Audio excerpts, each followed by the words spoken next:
النهارده العيال قالوا لي اعملي لنا يا ماما محشي. فقلت بقى ايه ماشي، بس نزلت متأخر فما لقيتش بقى الحاجات اللي هي الناس كلها طبعا اخدت الحاجات الطازه كلها وتفضل ايه، يعني مش الحاجات الطازه قوي يعني.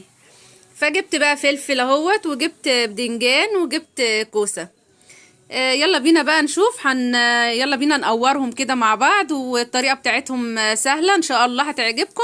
للبنات اللي هم لسه ما بيعرفوش يعملوا المحشي ويقوروه كده، هنوريكم تقويرته سهلة وجميلة وان شاء الله هيعجبكم. نقور بقى المحشي بتاعنا. قلنا نعمل التسبيكة كده بسرعة وبعد كده نرجع نكمل بقية التقوير. جبت بقى بصلة زي ما انتم شايفين، ورحت حطيتها اتبلت كده شوية، ورحت نازلة عليها بالخضرة بتاعتي. دلوقتي بقى اول ما يتبلوا الاتنين كده مع بعض، هجيب الطماطم وانزل بيها. وكده اتبلت معانا اهيت، هنزل بقى بالطماطم اللي انا مفرزاها اهيت زي ما انتم شايفين، وهقلب بقى كل الليله دي مع بعض.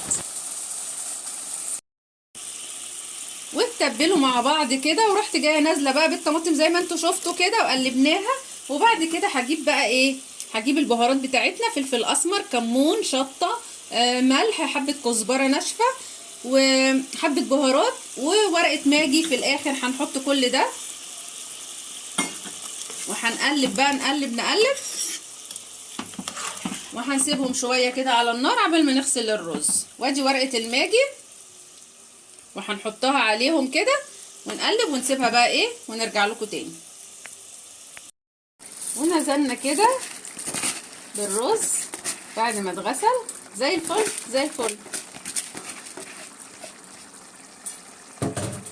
هقلب بقى كده، بصوا ما شاء الله. وهطفي بقى عليها النار بتاعتنا واروح اكمل تقوير الحاجات التانية اللي هي الكوسة والبدنجان. يلا بينا. قلنا الكوسة والفلفل والبدنجان.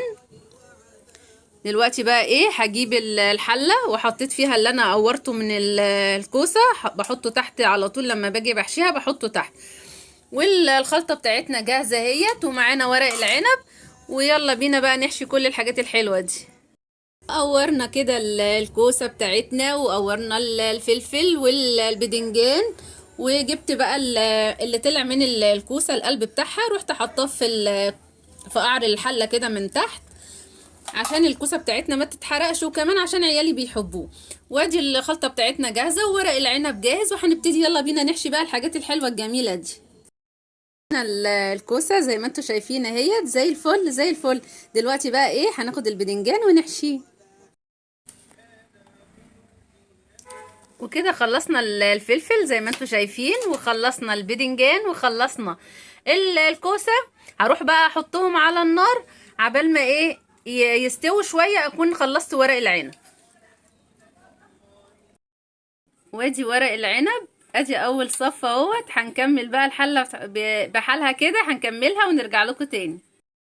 بتاعنا حاطين على كل حلة كده على وشها حتة سمنة كده، معلقة سمنة حلوة كده. ورحت جايبه بقى الشوربه، لو عندك شوربه تحطي، لو ما عندكيش حطي بقى زودي الميه بتاعتك فيها كده، تحطي واحده ماجي حلوه كده عشان تخلي لك الطعم حلو. هنغطي عليه بقى قبل ما نكمل ورق العنب. العنب كمان خلص معانا اهوت، ورحت حاطه الشوربه بتاعته وحاطه على وشه السمنه كده، معلقه سمنه. وهنغطي عليه بقى لما يستوي ونرجع لكم يكون المحشي كله استوى. المحشي بتاعنا بصوا كله استوى اهوت زي الفل زي الفل.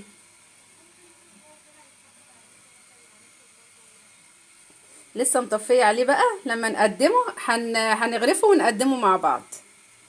كده المحشي بتاعنا اهوت خلص. يا رب يكون عجبكم وسهل.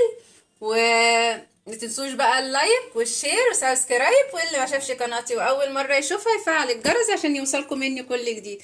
والسلام عليكم ورحمه الله وبركاته. كان معاكم مطبخ ايمون.